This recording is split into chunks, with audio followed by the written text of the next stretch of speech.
करें। मित्रों, आज हमारे बीच एक बहुत ही महत्वपूर्ण प्रेस कॉन्फ्रेंस के लिए हमारे भारतीय जनता पार्टी के वरिष्ठ नेता, केरला स्टेट के प्रभारी सांसद श्री प्रकाश जावड़ेकर जी, केंद्रीय मंत्री श्री वी मुरलीधरन जी और श्री के जी अल्फांसो, श्री एस सुरेश और प्रवक्ता श्री गोपाल जी भी हमारे बीच हैं। मैं माननीय प्रकाश जी से अनुरोध करूंगा कि वो आज के प्रेस कॉन्फ्रेंस को संबोधित करें। Today, I am raising one important issue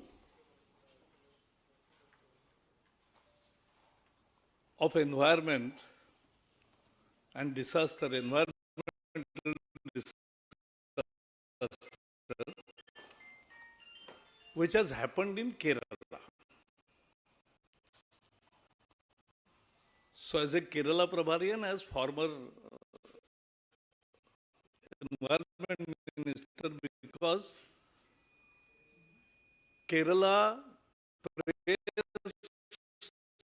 knows it and has covered widely.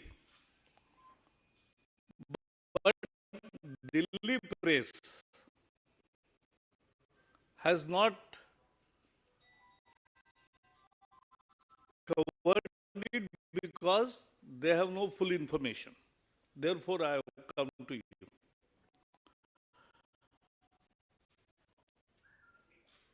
We made solid waste management rule in 2016.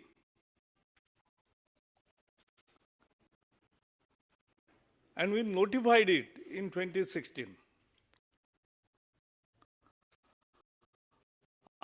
Unfortunately, Kerala government did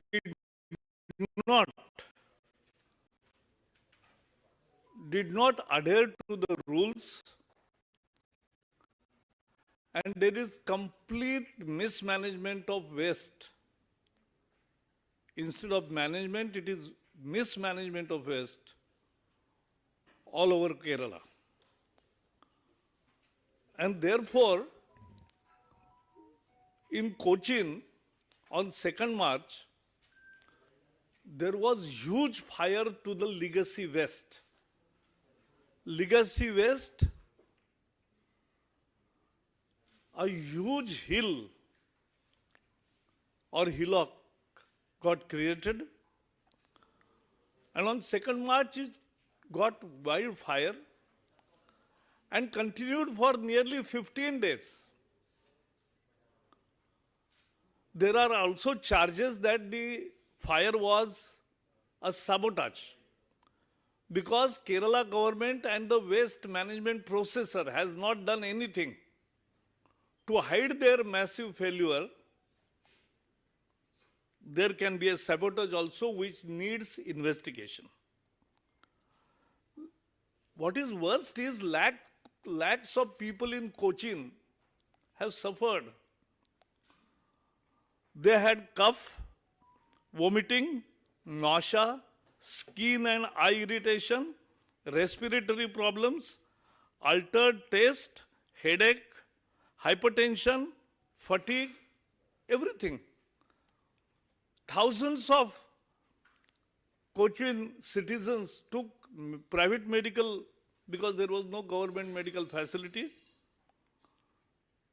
and they went out of that impact range of smoke particularly.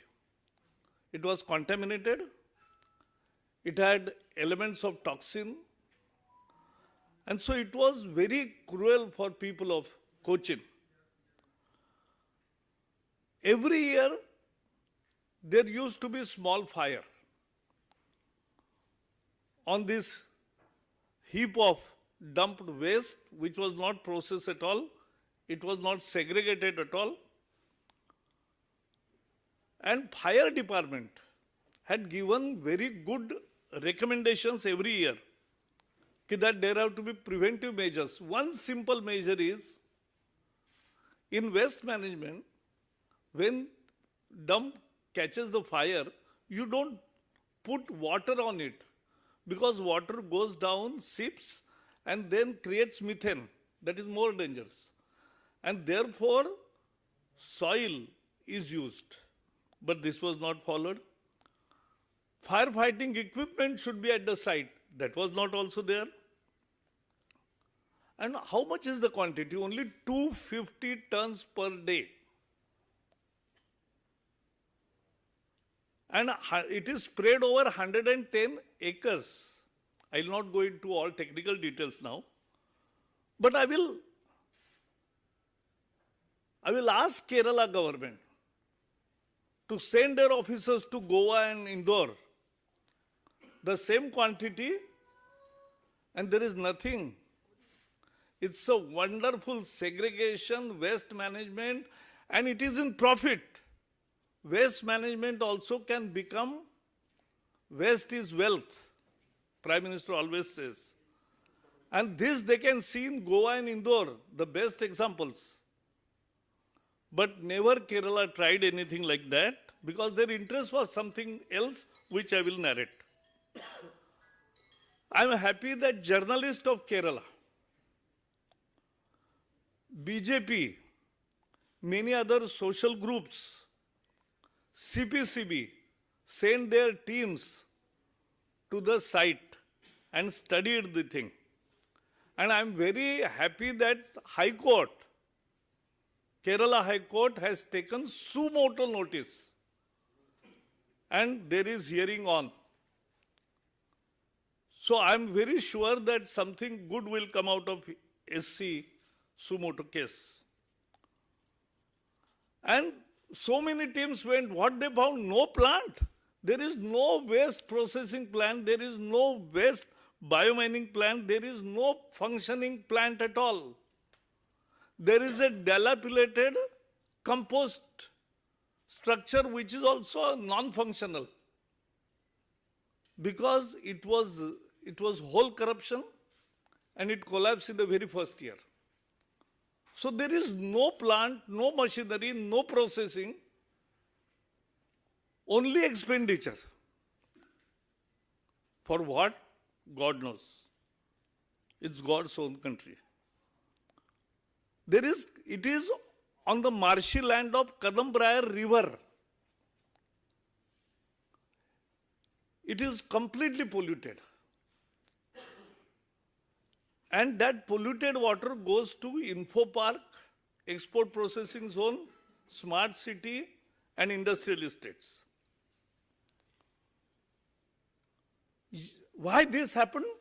This happened because it was nothing but a scam. And that is what we are putting now today before you. The contract was given to Zonta Infra company for biomining to complete in 9 months at the cost of 54 crore rupees. Only biomining to be done. What they did? Immediately they gave subcontract to Arsh Minakshi EnviroCare company, another company. How much Zonta company got? 54 crore. That was the contract. How much they subcontracted? For 22 crore. 32 crore straight away into pocket without doing anything. That's a Kerala business. And I will tell you the links. And what was the result? Because there was no processing, no plant, no biomining, nothing happened. And therefore the heap of dump increased day by day. This Zonta company got contract of Cochin after Kollam and Kannur corporations cancelled their contract, withdrawn their contract to the same company. And who is the contractor? Son-in-law of former LDF convener. Son-in-law of former LDF convener Vishwam, Vicom Vishwam. And who is the subcontractor? Son-in-law of UDF leader, former KPCC secretary, general secretary. He is Venugopal, not his Rajya Sabha member. So, subcontractor is son-in-law, contractor is son-in-law, son-in-law of LDF, now son-in-law of UDF. It's a UDF LDF alliance like in Tripura. For corruption, they are together. For corruption, they have made all these arrangements. And Zonta company, the original company also has no experience. They are experienced only in underground waste bins. गड्ढे खोदने का उनको अनुभव है, लेकिन वो छोड़ के उनको इस तरह का बायो माइनिंग का काम दिया गया. So that is what is the cause, that is the scam. And what LDF did, not only gave contract, change the rules and conditions to suit the company Zonta. They changed the conditions. And it is discussed in Kerala, widely known, that when Chief Minister Pinarayi Vijayan went to Europe,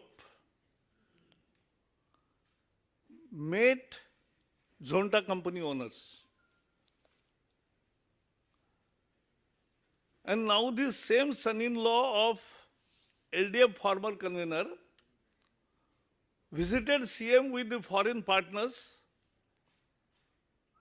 for Kozhikode waste management. That also they have got contract. So this is nothing but a scam. And there is one more son-in-law, CM's own son-in-law. So I think it is 3 son-in-laws, 2 companies, and a big scam. And LDF, UDF together. They are looting Kerala, and we will fight it out. I am happy that High Court has taken cognizance and is hearing the case suo motu. We demand that there has to be CBI inquiry. I know that Kerala government is not allowing CBI inquiry, never against themselves. So, High Court can order. We cannot make public request or private request to them, but I am sure that they will give the justice finally. And there will be CBI inquiry and there has to be. That is our demand. That's all from my side. 1 minute. हाँ? हिंदी में बताते. तो दामादों के नाम पहले बताता हूँ, यानी आपका टाइप कर रहे हो वो पूरा हो जाएगा. The son-in-law of LDF former convener who got the contract, Zonta, owner is Rajesh Pillai. And subcontractor is, what is the name? Suresh? Venugopal's son-in-law. Venugopal is the KPCC former general secretary. N. Venugopal. Haan. The subcontractor name is N. Venugopal. No. N. Venugopal's son-in-law. I got it. So that is one.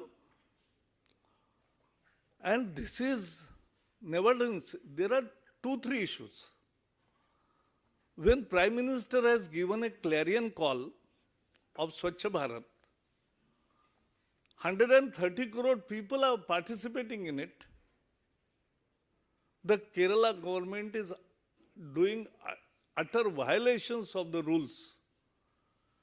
And when I was in 2016 Environment Minister, it was the Kerala cadre officer who prepared the rules. but Kerala is not following those rules. So that's the sum and story. तो हिंदी में इतना ही बताऊंगा कि कोचिन में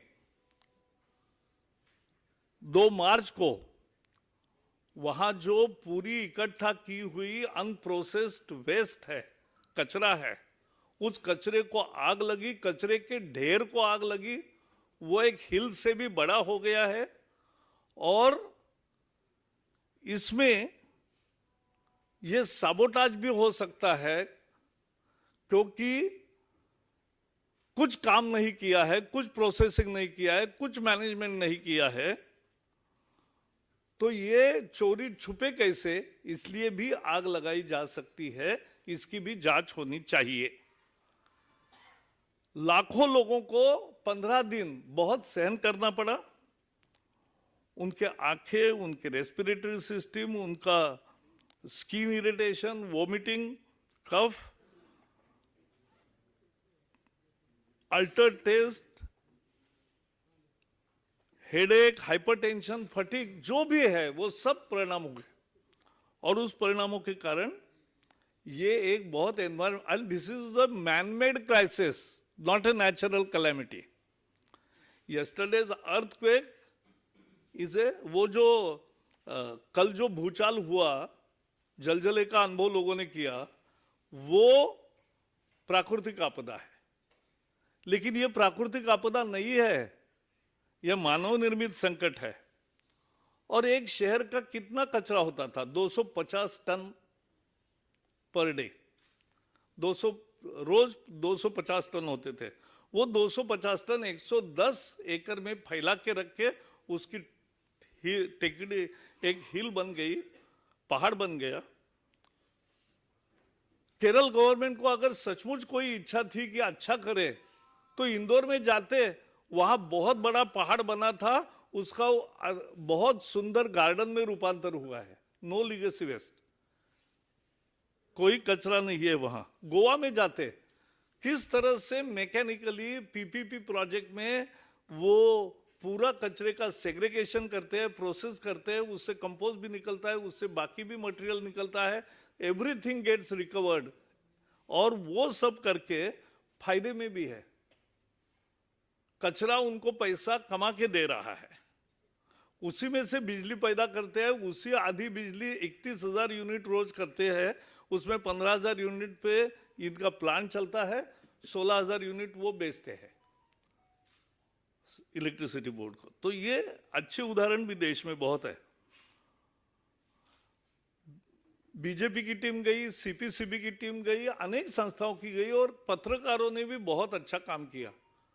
वहां गए, देखा, वहां कोई प्लांट नहीं है, वहां कोई मशीनरी नहीं है, वहां कोई बायो माइनिंग प्रोसेस मैकेनिज्म नहीं है, वहां कोई सेग्रीगेशन का मैकेनिज्म नहीं है, तो कुछ भी नहीं है। लेकिन पूरा पैसा कलेक्ट करना और दबाना, यही काम था। और कंपोस्टिंग यूनिट एक बांधा था कोचिन कॉर्पोरेशन ने, वो भी ढल गया पहले ही साल में, पूरा ढह गया। वहां नजदीक कदमब्रायर रिवर है, उसके किनारे ही ये सब है, और वहां पानी पूरा प्रदूषित हो गया, जमीन पूरी प्रदूषित हो गई, अंडरग्राउंड वाटर प्रदूषित हो गया, क्योंकि कोई सावधानी नहीं बरती। और इसके कारण, और ये वाटर इसी नदी का नया इंफो पार्क बना है, एक्सपोर्ट जोन बना है, स्मार्ट सिटी बनी है, इन अनेक उद्योग है, तो उनको भी यही पानी जा रहा है। ये क्यों हुआ? क्योंकि एक बड़ा घोटाला है। घोटाला क्या है?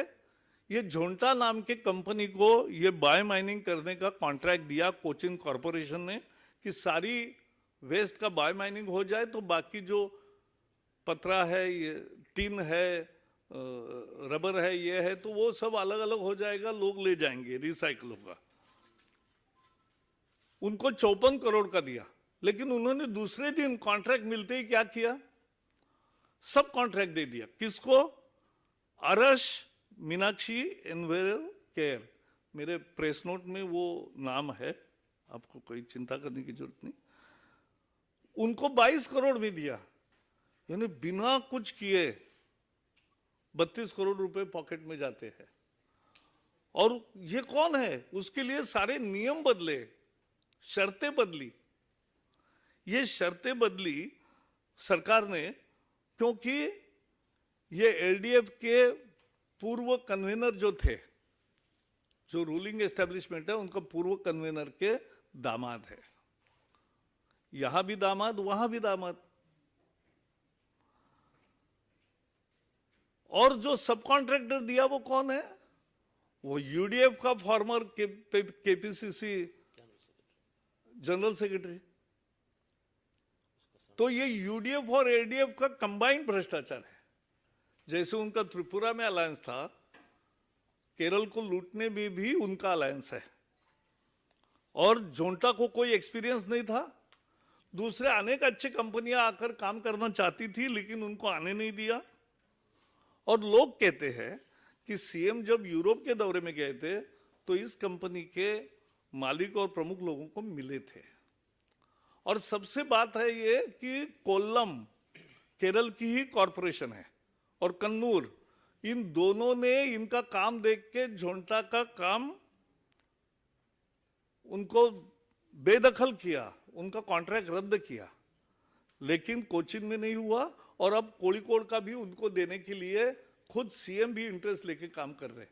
तो ये कहानी है एक एनवायरमेंटल डिजास्टर की, लोगों के स्वास्थ्य के साथ खिलवाड़ की, और एक भरभक्कम भ्रष्टाचार की, और वो भी दोनों जो आपसी विरोध में लड़ते हैं एलडीएफ यूडीएफ, उनका संयुक्त भ्रष्टाचार की ये कहानी है। तो यही मेरा कहना है। इस विषय पे कोई प्रश्न है तो जरूर पूछिए।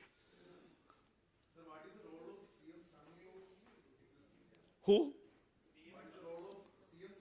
No, I have not said his role. I have said son-in-law is also famous there and here also. That I said. I'm directly saying that CM has taken interest.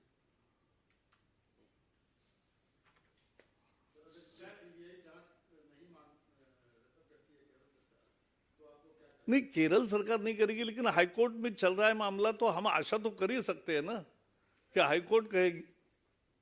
बाकी कानूनी दूसरे क्या रास्ते हैं वो अलग चीज है, वो आज कहने की जरूरत नहीं है। हमेशा आशावान रहना चाहिए कि सच्चाई जीतेगी, बुराई हारेगी, और वही हम कर रहे हैं।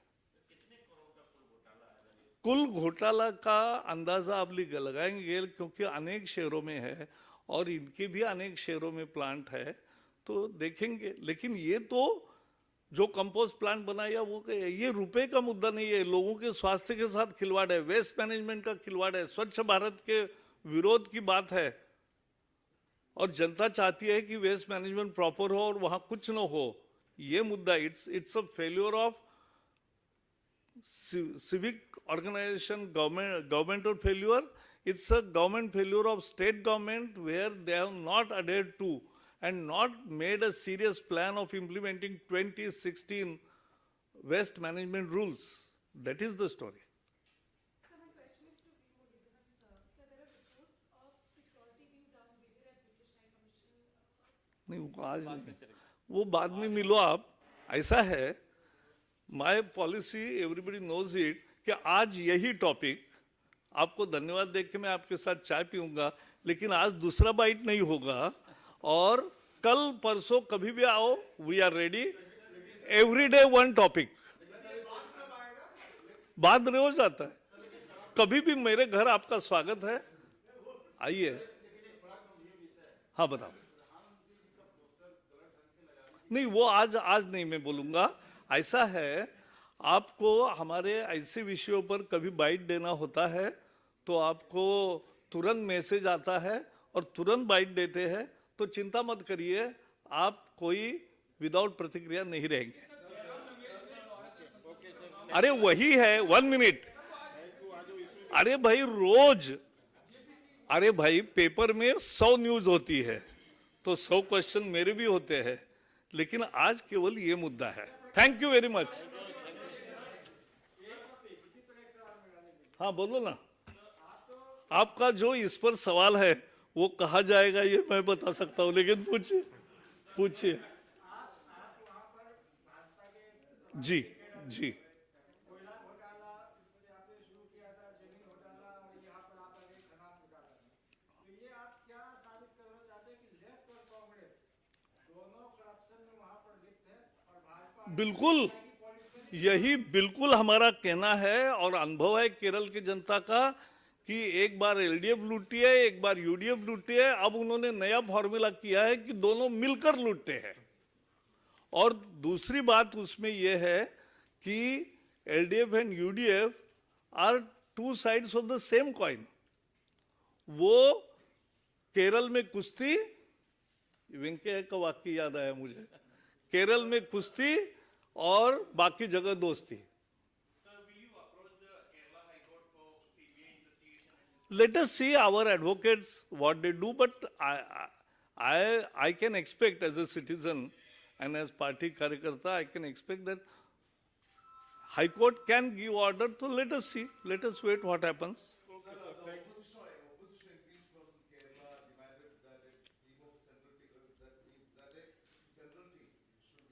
Central Pollution Control Board team has already visited and has prepared a first interim report, which many of you have also published, but there will be final report. And I have talked to Bhupendra Yadav, and he is and he is very active on this, and Ministry and Pollution Control Board will take necessary actions.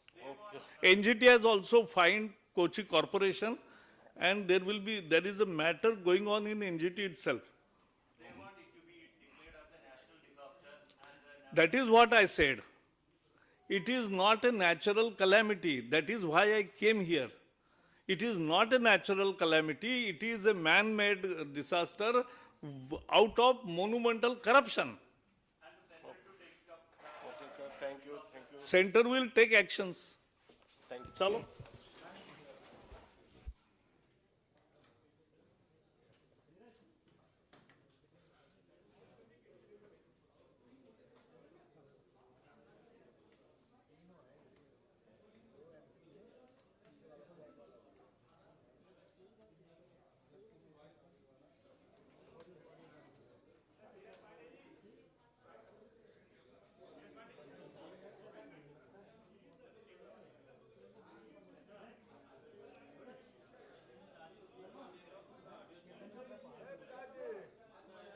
उन्नीस 1961 में एक hit film बनाया गया था।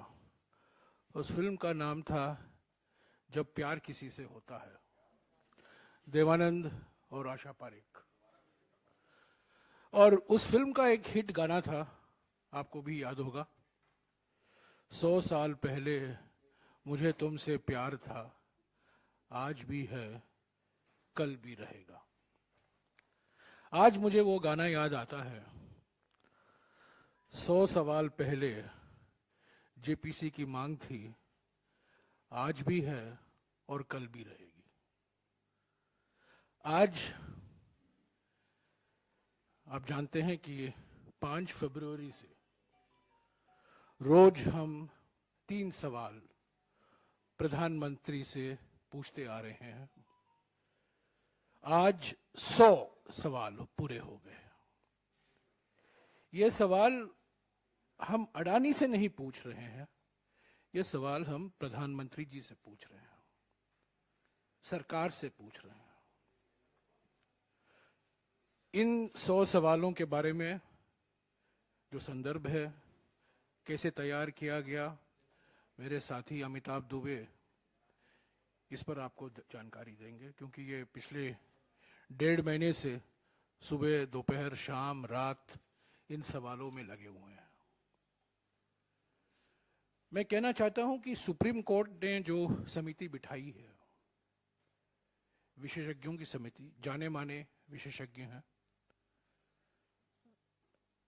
ये समिति अडानी केंद्रित समिति है। ये अडानी से सवाल पूछेंगे। हम जो सवाल कर रहे हैं अडानी से नहीं कर रहे हैं, हम प्रधानमंत्री जी से कर रहे हैं, सरकार से कर रहे हैं। ये सवाल सुप्रीम कोर्ट की समिति द्वारा नहीं किया जा सकता। वो सोचेंगे भी नहीं, उनको हिम्मत भी नहीं होगी इन सवालों पर विचार करने के लिए। ये सिर्फ जेपीसी में ही उठाया जा सकता है। जेपीसी में बीजेपी के अध्यक्ष होंगे, बहुमत बीजेपी की होगी, पर उसके बावजूद विपक्ष को एक मौका मिलेगा इन सवालों को उठाने के लिए। जवाब आएगी सरकार की ओर से और ये सब रिकॉर्ड में जाएगा। 1992 में हर्षद मेहता घोटाले के समय जेपीसी की मांग उठी थी विपक्ष की ओर से। सरकार ने पहले खिचखिचाई, उसका समर्थन नहीं किया, पर 2-3 महीने बाद आपको याद होगा प्रधानमंत्री नरसिम्हा राव जी, वित्त मंत्री डॉक्टर मनमोहन सिंह जी ने मंजूरी दे दी और हर्षद मेहता घोटाले में 1992 में एक जेपीसी का गठन हुआ। रिपोर्ट आई, उस पर कार्रवाई हुई, सेबी को और अधिकार दिए गए, कैपिटल मार्केट को और मजबूत किया गया। 2001 में एक और घोटाला हुआ, केतन पारेख घोटाला। कांग्रेस विपक्ष में थी, अटल बिहारी वाजपेयी जी प्रधानमंत्री थे। तब प्रणब मुखर्जी, डॉक्टर मनमोहन सिंह सब मिलकर जेपीसी की मांग की। वाजपेयी जी ने नहीं माना, पर बातचीत के बाद जेपीसी का गठन हुआ। तो जेपीसी का गठन हुआ 1992 में, जब कांग्रेस की सरकार थी। जेपीसी का गठन हुआ 2001 में, जब अटल बिहारी वाजपेयी जी की सरकार थी, और दोनों स्टॉक मार्केट घोटाले थे। ये जो घोटाला है, महाघोटाला, ये सिर्फ स्टॉक मार्केट तक सीमित नहीं है। ये सरकार की नीयत और सरकार की नीतियों से संबंधित है। प्रधानमंत्री की नीयत और प्रधानमंत्री की नीतियों से संबंधित है। ये सवाल इसीलिए हम कर रहे हैं। हम ये नहीं कह रहे हैं चुप्पी तोड़िए गौतम अडानी जी, हम कह रहे हैं चुप्पी तोड़िए प्रधानमंत्री जी। और यही मौलिक अंतर है सुप्रीम कोर्ट समिति और जेपीसी के बीच में। ये सुप्रीम कोर्ट समिति सरकार से कोई सवाल नहीं करेगी, सरकार को क्लीन चिट दे देगी। और हम समझते हैं, मैंने 15 फरवरी को आपको संबोधित किया था और मैंने कहा था आपको याद होगा कि ये समिति सरकार को, प्रधानमंत्री को दोष मुक्त करने की कवायद के अलावा और कुछ नहीं है। सरकार को और प्रधानमंत्री को दोष मुक्त करने की कवायद के अलावा ये समिति और कुछ नहीं है। ये क्लीन चिट समिति होगी सरकार को। तो इसीलिए जेपीसी की मांग हम बार बार कर रहे हैं। इसके पहले कि अमिताभ दुबे आपको इन सवालों के बारे में और कुछ जानकारी दें, आज का 100वां सवाल हमने निकाल दिया है, आपको मिल गया होगा अंग्रेजी में और हिंदी में। मैं एक चीज और कहना चाहता हूं, उसके बाद अमिताभ आपको संबोधित करेंगे।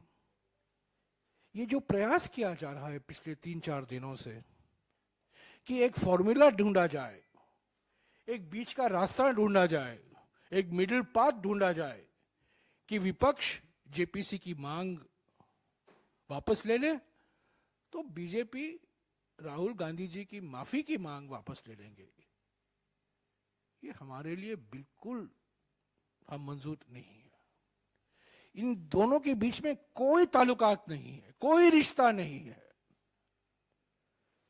एक हकीकत है, जो सवाल हम पूछ रहे हैं मौलिक सवाल है, बुनियादी सवाल है। ये हकीकत है, ये हुआ है। जो माफी मांगने की बात बीजेपी कर रहे हैं वो बिल्कुल बेबुनियादी है। झूठे आरोप हैं।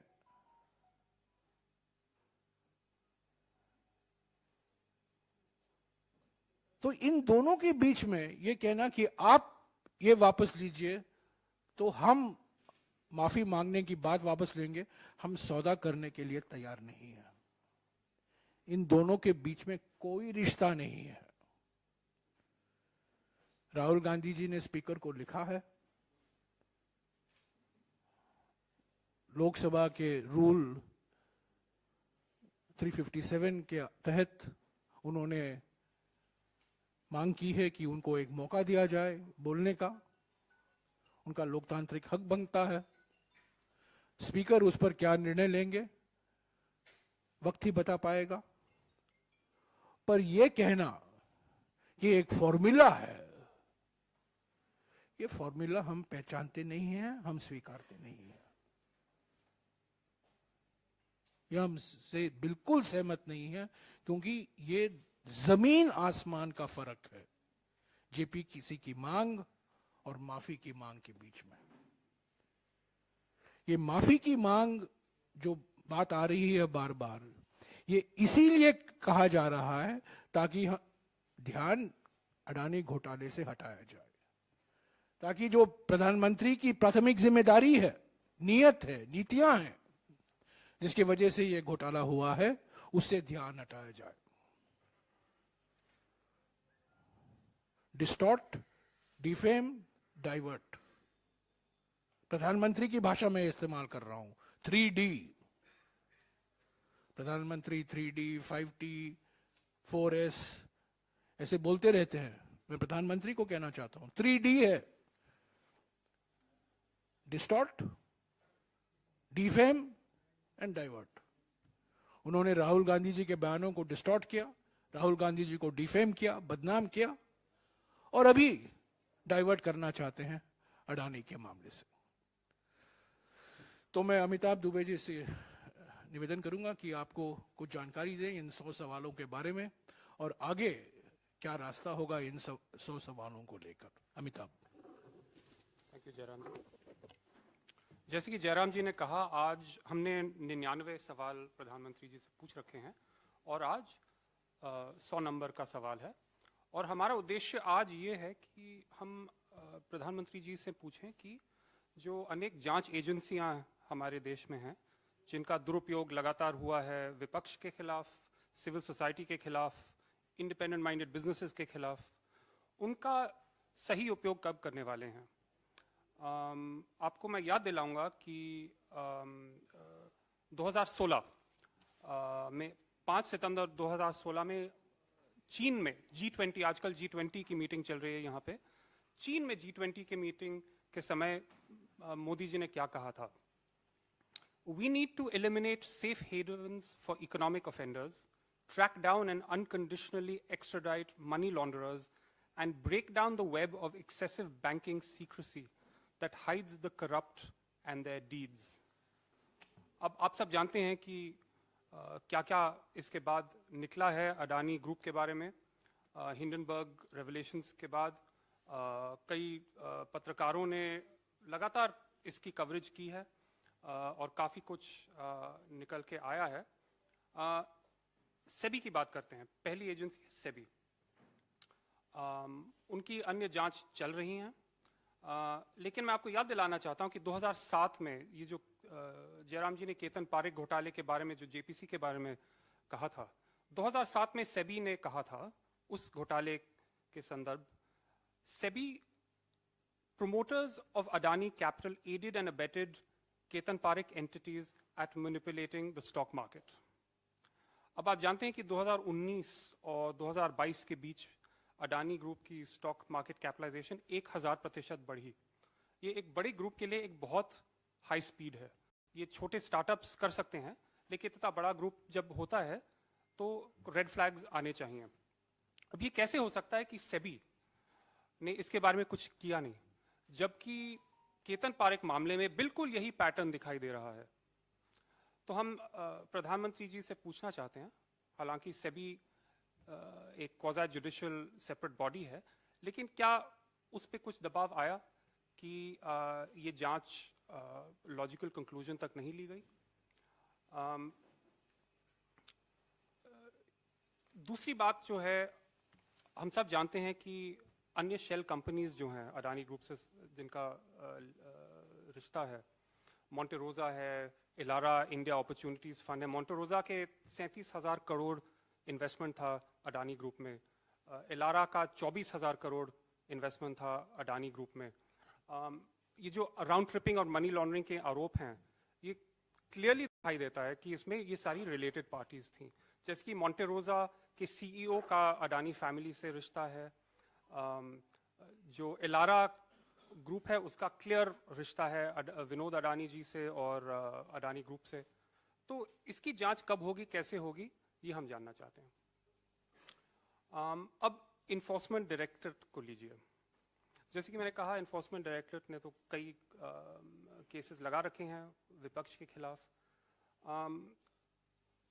ईडी का लक्ष्य है money laundering, foreign exchange violations और इकोनॉमिक फ्यूजिटिव्स पे जांच करना। मैं आपको एक दो उदाहरण देता हूं।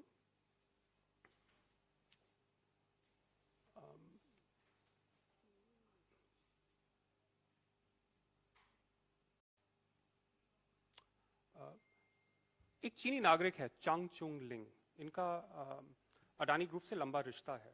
2005 में इन्होंने बताया था कि इनका रेजिडेंशियल एड्रेस और विनोद अडानी का रेजिडेंशियल एड्रेस सिंगापुर में एक ही था।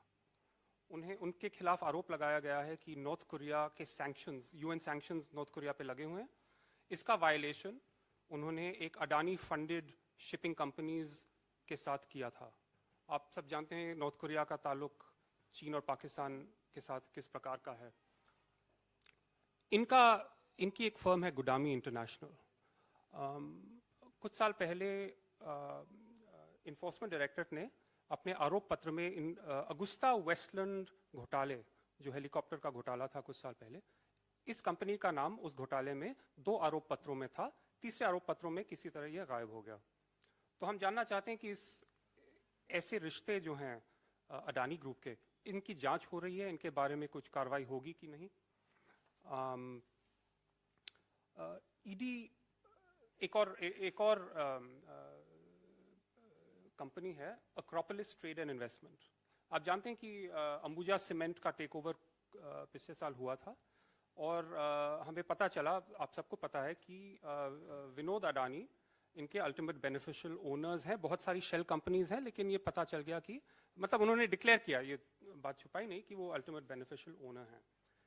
एक शेल कंपनी अक्रोपोलिस 2020-21 में उसके रेवेन्यूज $7 बिलियन थे, प्रॉफिट्स भी $7 बिलियन थे, यानी कि 51,000 करोड़ रुपए। अगले साल उसके प्रॉफिट्स और इनकम जीरो थे। वैसे उनका थोड़ा सा नेगेटिव में था प्रॉफिट। तो ये कैसे हो सकता है कि एक शेल कंपनी एक साल में $7 बिलियन कमा रही है और अगले साल शून्य कमा रही है। एक बड़ी महत्वपूर्ण कंपनी का ओनरशिप है, भारत की एक महत्वपूर्ण कंपनी का सीमेंट सेक्टर में, और ये सारी हरकतें हो रही हैं और इसकी कोई जांच नहीं है, इसके बारे में कुछ कहा नहीं जा रहा है। तो ईडी इस मामले की जांच कब करेगी और कैसे करेगी, ये हम जानना चाहते हैं। एक और एजेंसी है serious fraud investigation office, ministry of corporate affairs में। व्हाइट कॉलर क्राइम इनका में इन्वेस्टिगेशन होता है। और 2012 में उन्होंने अडानी ग्रुप और केतन पारेख, जिनका जिक्र जयराम जी ने किया था, उनके खिलाफ एक आरोप पत्र डाला था, जिसमें 500-600 करोड़ का मुनाफा, इलीगल मुनाफा स्टॉक मैनिपुलेशन से हुआ था, उसका आरोप लगाया था। चीटिंग और कंस्पिरेसी के केसेस थे गौतम और राजेश अडानी के खिलाफ। लेकिन इसके बाद एसएफआईओ ने कुछ नहीं किया और हिंडनबर्ग की रिपोर्ट के 1 महीने बाद वो केस फिर से शुरू हो गया। और बॉम्बे हाई कोर्ट ने उनसे पूछा 22 फरवरी को कि आप यहाँ अचानक कैसे जाग गए, कि आप बाहर के एक्सटर्नल फैक्टर्स के कारण आप इस जांच को फिर से आगे ले रहे हैं। तो ये एक बड़ा महत्वपूर्ण केस है और एक और उदाहरण है, किसी कारण ये लोग सो गए थे काफी समय के लिए और अब थोड़े थोड़े दबाव में आके थोड़ा प्रेशर बढ़ रहा है, तो केस आगे चलने लग गया है। अब सीबीआई एक और एजेंसी है। आप सबको पता है कि ईडी की तरह सीबीआई ने कुछ साल पहले 2019 में मुंबई एयरपोर्ट के प्रीवियस ओनर के खिलाफ रेड्स किए थे और उसके कुछ ही महीने बाद अडानी ग्रुप को मुंबई एयरपोर्ट मिल गया था। लेकिन हम ये भी कहना चाहते हैं कि सीबीआई सिर्फ दुरुपयोग के लिए नहीं है, सीबीआई का उपयोग भी किया जा सकता है।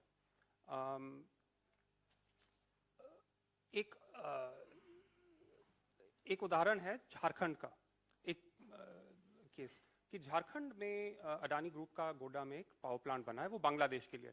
आप सब जानते हैं कि बांग्लादेश के ऑफिशियल ने कहा है कि मोदी जी का बहुत दबाव पड़ा था शेख हसीना पे ताकि अडानी का पावर प्लांट, अडानी से एग्रीमेंट हो जाए पावर सप्लाई प्लांट के लिए। उसी प्लांट के संबंध में झारखंड की एक पॉलिसी होती थी कि जो भी प्लांट हमारे राज्य में बनेगा उसका 25% पावर सब्सिडाइज रेट पे स्टेट ले पाएगा। इस पॉलिसी को बदलाया गया, एक ही कंपनी का फायदा हुआ और वो था अडानी ग्रुप। और फायदा एक कैलकुलेशन है कि 25 इयर्स जो पावर प्लांट का लाइफ स्पैन है, 7,500 करोड़ का फायदा होगा अडानी ग्रुप का।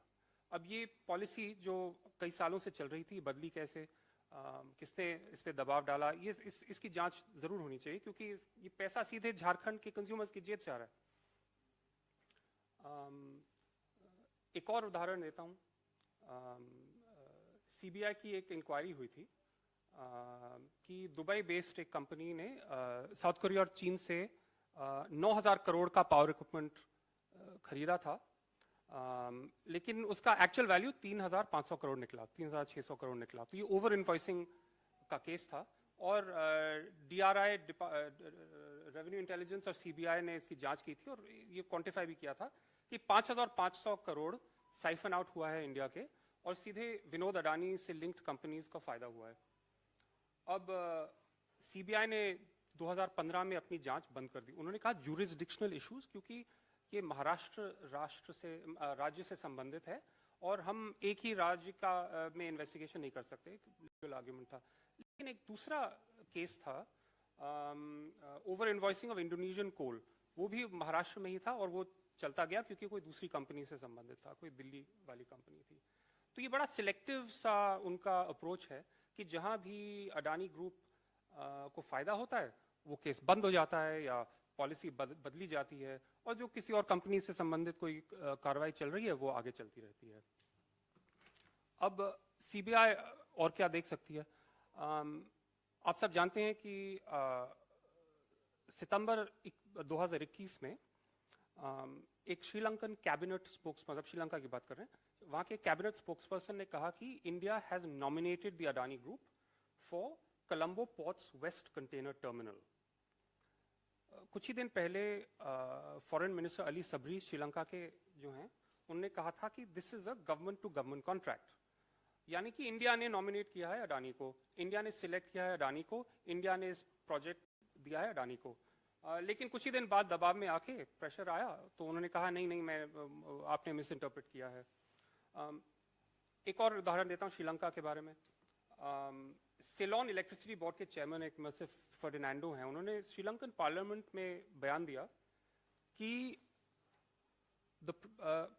राष्ट्रपति गोटाबाया राजपक्षे, श्रीलंका के पूर्व राष्ट्रपति, summoned me after a meeting and said that India's Prime Minister Modi is pressuring him to hand over the project to the Adani Group. उन्होंने सीधा कह दिया। फिर बाद में फोन कॉल आए होंगे, उन्होंने कहा नहीं मेरा मतलब कुछ और था। लेकिन ये बिल्कुल साफ साबित हो रहा है कि मोदी जी अडानी जी के लिए सेल्स एंड मार्केटिंग कर रहे हैं। वो हैं एक देश के प्रधानमंत्री, लेकिन काम हो रहा है एक प्राइवेट ग्रुप का, तो इसकी जांच जरूर होनी चाहिए। अब एक और एजेंसी है डायरेक्टरेट ऑफ रेवेन्यू इंटेलिजेंस। इन्होंने 2004 और 6 के बीच में अडानी ग्रुप से संबंधित डायमंड स्कैम में इन्वेस्टिगेशन किया था।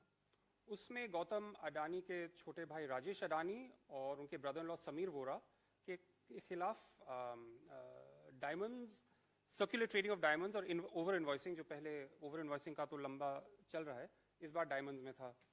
और 2013 में कमिश्नर ऑफ कस्टम्स ने उन पे फाइन्स इंपोज किए राजेश अडानी, समीर वोरा, अडानी एंटरप्राइजेज और 4 डायमंड ट्रेडिंग कंपनी जो उनसे लिंक्ड थी। लेकिन एक फिर जैसे ही मोदी जी सत्ता में आए, सेस्टैट एक अपेलेट ट्राइब्यूनल है, उसने सब रिवर्स कर दिया और डीआरआई ने अपील नहीं किया। अब ट्राइब्यूनल में ऑर्डर तो कोई भी आ सकता है, लेकिन डीआरआई को अपील करना चाहिए।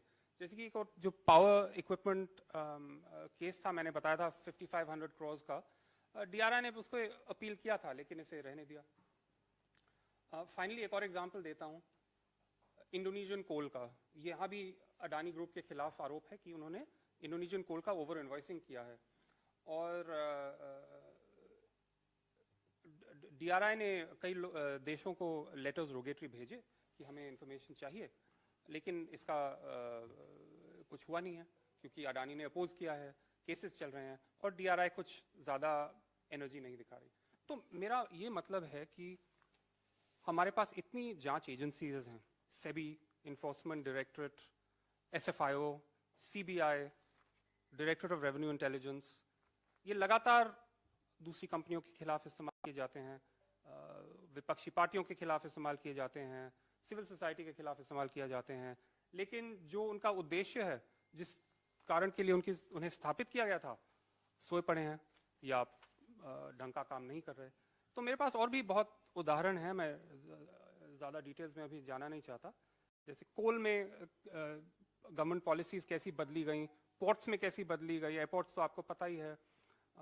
तो इनके बारे में मैं आपको जानकारी दे सकता हूं अगर आप चाहें, लेकिन मैं बस इतना कहना चाहता हूं कि हम चाहते हैं कि ये जो एजेंसीज हैं ये अपना काम करें और ढंग से करें और अडानी ग्रुप के खिलाफ जो भी एक्यूजेशंस हैं उनको ढंग से रिसर्च करें।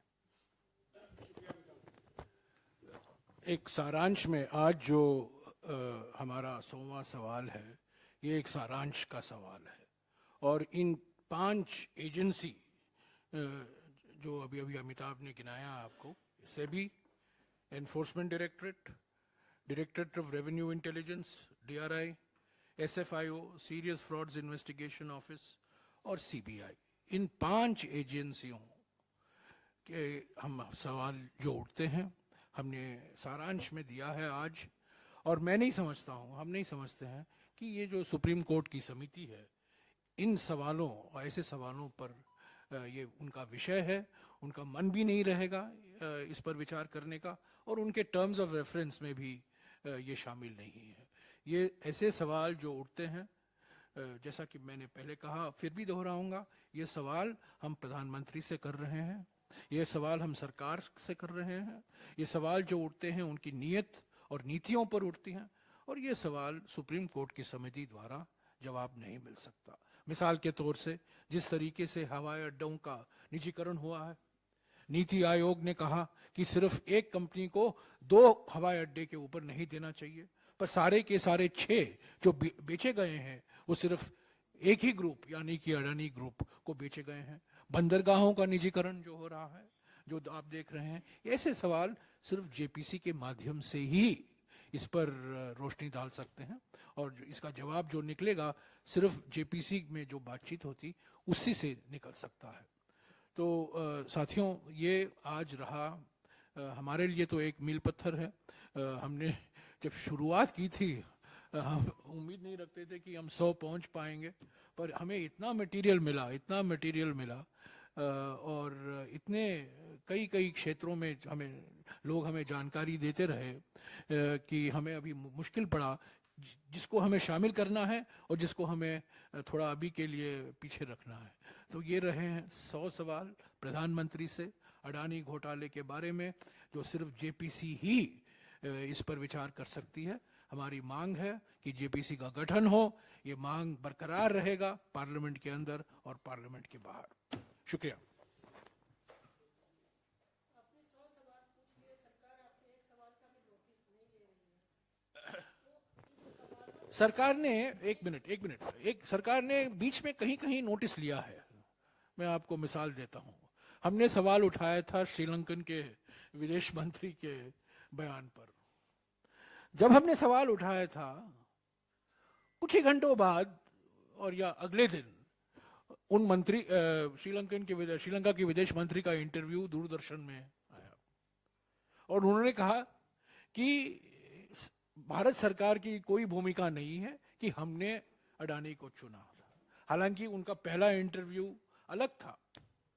तो ये एक मिसाल है कि जो हम सवाल उठाए थे उसका कुछ असर उन्होंने सुना। हालांकि उन्होंने बोला नहीं कहीं, उन्होंने कुछ कहा नहीं लिखित रूप में या वक्तव्य के और से उन्होंने कुछ कहा नहीं, पर कहीं ना कहीं लोग सरकार में इसको देख रहे हैं, पढ़ रहे हैं, और जहां कुछ डैमेज कंट्रोल हो सकता है वो डैमेज कंट्रोल कर सकते हैं। मिसाल के तौर से ये श्रीलंका के बारे में।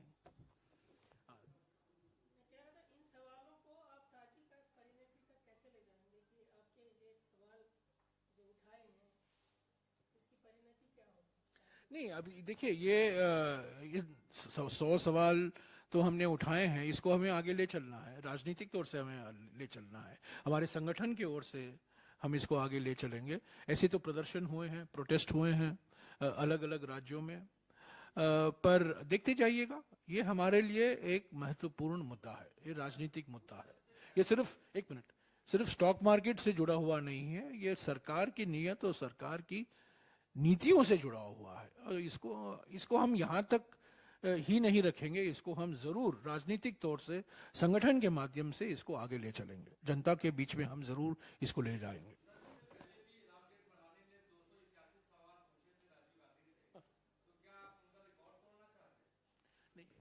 आज हम अडानी के सवाल के बारे में बोल रहे हैं। हाँ जैनेंद्र, सॉरी।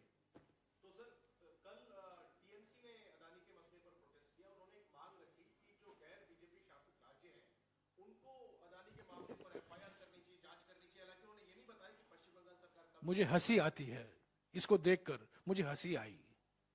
जिन्होंने ये सुझाव दिया है उनका एक ही मकसद है कि इस सरकार को क्लीन चिट मिले।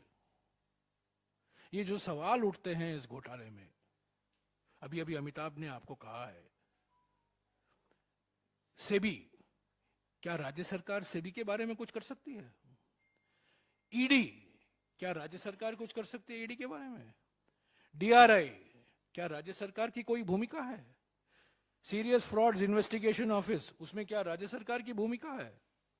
सीबीआई, क्या राज्य सरकार की कोई भूमिका है? क्या जांच करेगी? ये सवाल तो प्रधानमंत्री के दरवाजे पर है। क्या राज्य सरकार क्या जांच करेगी कि हवाई अड्डों का निजीकरण कैसे हुआ है, बंदरगाहों पर निजीकरण कैसे हुआ? ये राज्य सरकार की जिम्मेदारी है, ये सब केंद्र सरकार की नीति है। तो मुझे हंसी आई कल जो किसी ने मुझे कहा कि ये सुझाव आया है, ये नॉन सीरियस सुझाव है। जो सुझाव जिन्होंने सुझाव दिया है वो न अर्थव्यवस्था जानते हैं न राजनीति जानते हैं।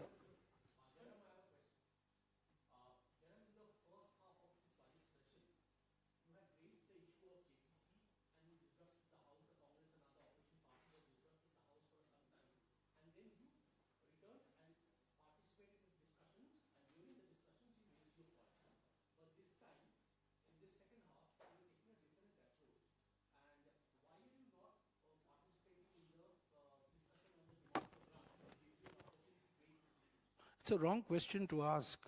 The House is not being allowed to function because the treasury benches, because the government is disrupting both houses of parliament. There is visual evidence for this. It's the government that, I can tell you what has happened in the Rajya Sabha yesterday. The chairman gave permission to the leader of the opposition to speak. The leader of the opposition got up twice. He was not allowed to speak. Under these circumstances, what cooperation can we give? In the Lok Sabha, Mr. Rahul Gandhi has been attacked. He has sought permission under Rule 357. He has met the speaker. He is not being allowed to speak.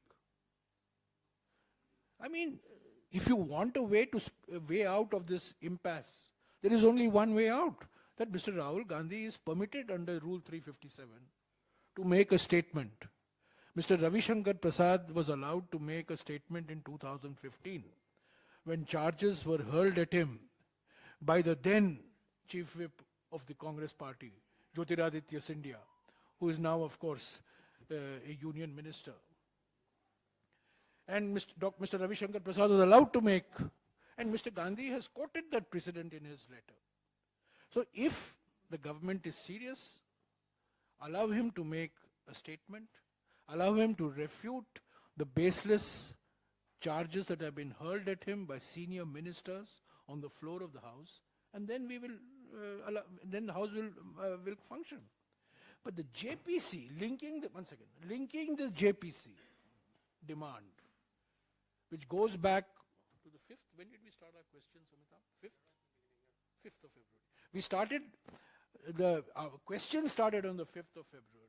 The demand for the JPC was a few days earlier, but systematically we have raised this demand every day from the 5th of February onwards, right? 5th of February onwards. So, and suddenly, in order to divert attention from the JPC demand, the BJP has raised this completely, I would say completely bogus, and it's a hoax what they're doing. You know, Mr. Gandhi never said all the things that he's been accused of. So give him a chance to speak on the floor of the House.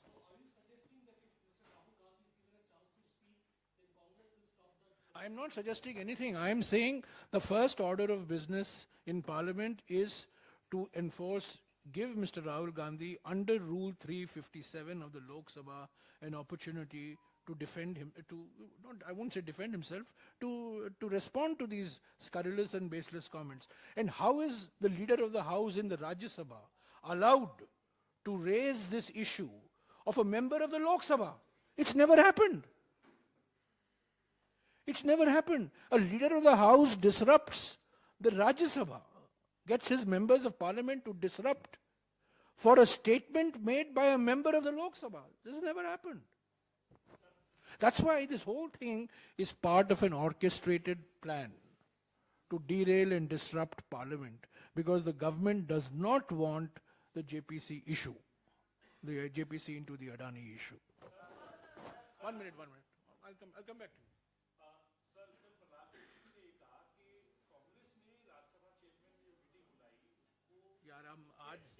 आज हम 100 सवाल के बारे में पूछ रहे हैं, अभी आप प्रहलाद जोशी के बारे में पूछ रहे हो।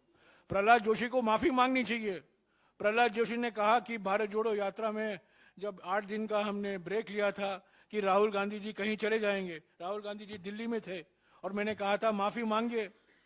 तो पहले प्रहलाद जोशी माफी मांगने दीजिए, उसके बाद में जो प्रहलाद जोशी ने कहा उसके बारे में मैं कहूँगा।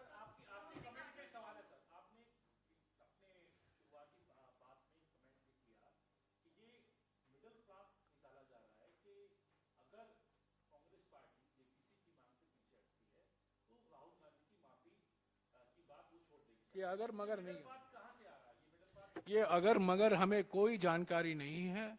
ये अनौपचारिक तौर से मैंने सुना है, औपचारिक तौर से किसी ने नहीं कहा है, और ये बिल्कुल हमें नामुमकिन है, बिल्कुल नामुमकिन है। इन दोनों के बीच में कोई ताल्लुकात नहीं है, कोई रिश्ता नहीं है, जमीन आसमान का फर्क है। एक वास्तविकता है, एक हकीकत है जेपीसी का मुद्दा, और दूसरा एक छल है जो माफी मांगो का नारा लगाए जा रहे हैं।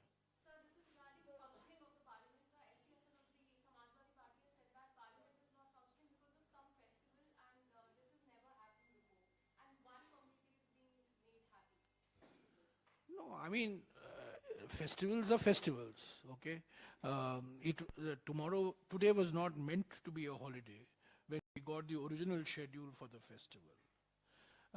And suddenly, it was decided that today there will not be any. I mean, many members of Parliament from Karnataka, from Maharashtra, from different parts of the country would have wanted today, and I think we should respect the sanctity of the festival. So, I don't read any politics into it. Festivals are festivals. They're a very important part of our lives. And there's not only one state, there were many states that were involved. Some people whose newspapers will not appear tomorrow are present here today because it's a festival day in their states today. So, let's keep politics and festivals out.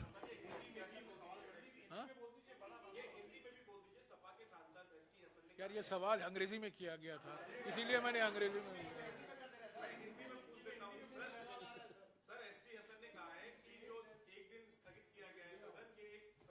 किसने कहा? देखिए, पहले जब parliament का schedule निकला था उसमें आज छुट्टी नहीं दिखाया गया था। कल जब हम मिले तो अचानक चेयरमैन साहब, मैं राज्यसभा की बात कर सकता हूँ, चेयरमैन साहब ने कहा, और वास्तविक है, कई लोग महाराष्ट्र के सांसद हैं, कर्नाटक के सांसद हैं, कई राज्यों से का सांसद हैं जिन्होंने, और आंध्रा तेलंगाना के सांसद हैं। तो मुझे इसमें कोई राजनीति नहीं दिखती है। कई सांसदों से मांग आई होगी कि आज, और ये सरकार के लिए भी थोड़ा सुविधाजनक था कि आज नहीं चले, तो जेपीसी की मांग नहीं सुननी पड़ेगी। पर ये मैं कह सकता हूं कि मुझे कोई जानकारी नहीं थी।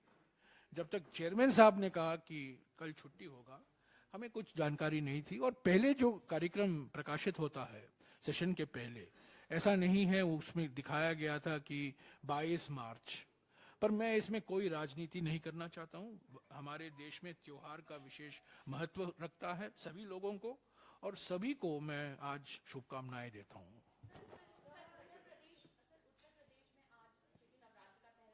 मैडम, ये त्योहारों के बारे में प्रेस कॉन्फ्रेंस नहीं है। आप अडानी, जेपीसी और सवाल पर पूछिए प्लीज।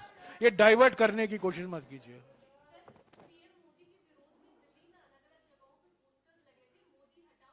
नहीं, वो मैडम, ये इस विषय से संबंधित नहीं है।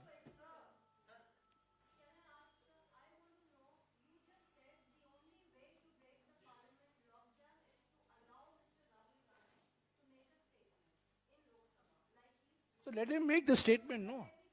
Let him make the statement. Non-negotiable. Withdrawal of JPC on Adani issue is non-negotiable. We are not even discussing that. I'm the only give him a chance to speak and then we can talk. But let me assure you, I mean, don't put words into my mouth. So I'm telling you clearly, in Hindi and in English, both.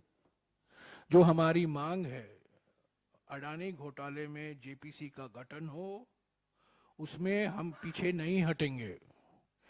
ये मांग, जैसा कि मैंने कहा, मैं फिर से दोहराऊंगा, 100 सवाल पहले था, आज भी है, कल भी रहेगी, परसों भी रहेगी।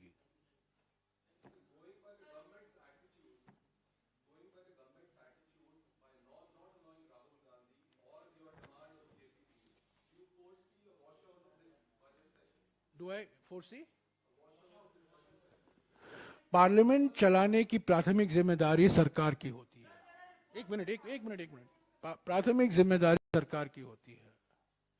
सरकार बातचीत करती है, और हमारी तो कोई बातचीत नहीं हुई है सरकार से, कोई बातचीत नहीं हुई।